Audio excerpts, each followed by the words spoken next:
Napakahalaga ng tubig para sa tao.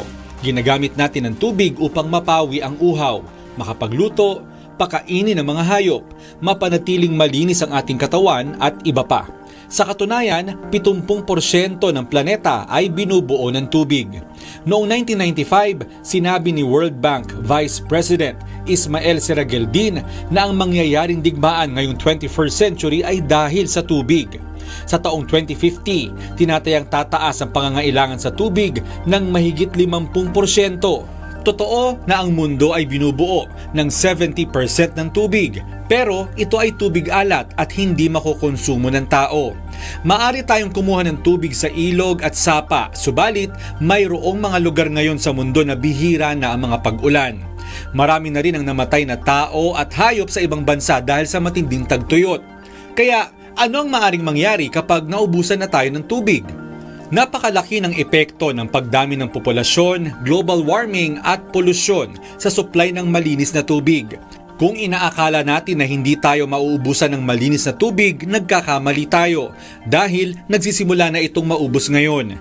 Hindi na natin kailangan lumayo.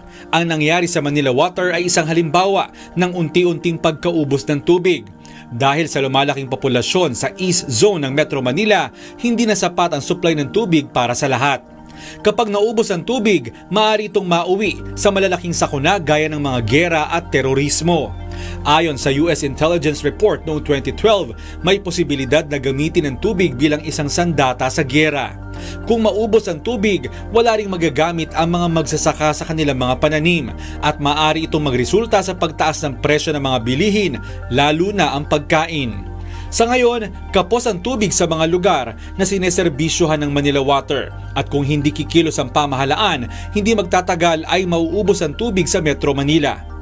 Ano ang dapat gawin?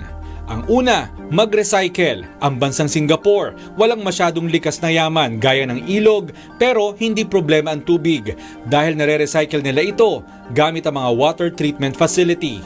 Isa pang solusyon ay maghanap ng ibang pagkukunan ng tubig. Ang Kaliwa Dam na matagal nang ipinanukala, malaki ang may tutulong sa nauubos na tubig sa Angat at Lamesa. At ang pinakamabisa sa lahat ay ang pagtitipid. Bawasan ang paggamit ng tubig. Huwag maligo ng matagal sa banyo. Patayin ang gripong hindi ginagamit. Ayusin ang mga tumatagas na tubo at iba pa. Tandaan, ang tubig hindi habang buhay nandyan. Kung kaya't kailangan nating gumawa ng paraan upang may mapakinabangan pa ang susunod na henerasyon. Mon Hocson, UNTV News and Rescue.